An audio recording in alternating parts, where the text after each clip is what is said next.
Jesus went to pray and they brought a child, deaf and dumb. The disciples couldn't cast out the spirit. They were put to shame. And Jesus came, cast out the spirit. So what you are doing is not just good enough that you are having results. You are creating better methods. See, this is what the system of the world look out for. They are not happy that you can do the work. They are happy that you can do the work better than any other person.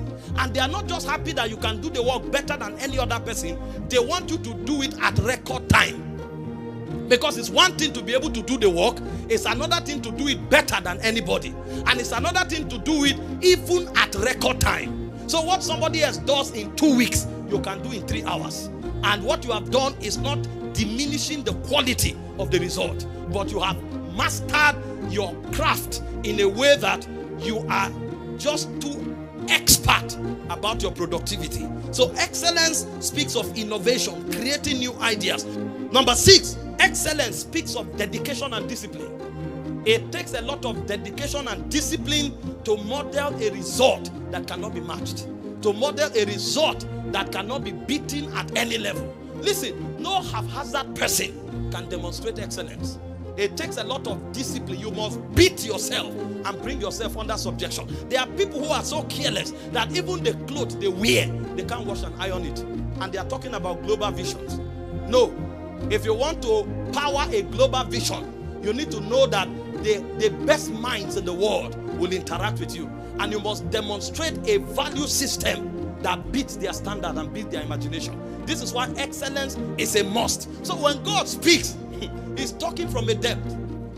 And He reveals that there is so much we are not doing right for the result we are expecting Him for. If we want to command the result we are looking for, there are certain levels of input that will necessitate it, because it's not a fluke. See, our fathers today who are shaking the world, if they return in another lifetime, if there is such a thing, they will do the same and better. It's not luck. There are rules, there are protocols, there are precedences that are responsible for the results that they command. And all of this is tied to the principle of excellence. Number 7, excellence speaks of integrity. Integrity, courtesy, highest level ethical standard. When you find a man who has no value systems, that man cannot be an excellent man. He may appear in the periphery as though he sustains the spirit and power of excellence, but when you get deep, you will discover what you are seeing is a sham. And so for you to really model excellence, your work and operations must be built into principles of integrity, honesty, and value systems that transcends above the world system. Number 8, excellence speaks of effective communication. You must have enough facts, and you must have the power to communicate your vision and your belief system.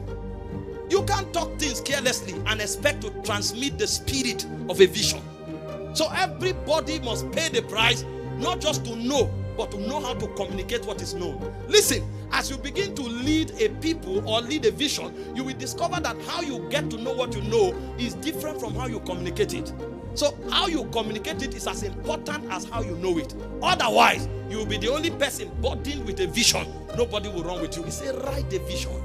Make it plain upon tables that they might run that readeth it. So anybody who interacts with you should be able to download what is in the mind, what is in your mind. The whole idea behind communication is to bring people into your mind so that you can become one in spirit and in essence. That is what excellence is about. Excellence speaks of resilience and tenacity. That means you don't give up. When you try and try and try, and it doesn't seem to produce the result you are looking for, you will try again. So you don't stop until the work is done. Bishop David Oyedepo said something. He said somebody asked him, when do you rest? They were expecting him to say, when I'm tired. He said, no, when the work is done. That's resilience. That's tenacity. That is the fire that keeps these people going. And they never stop until the work is done. What I'm telling you here is not about church.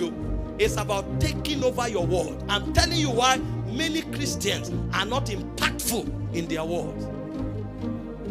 When you go to the bank, immediately your approach to everything will change.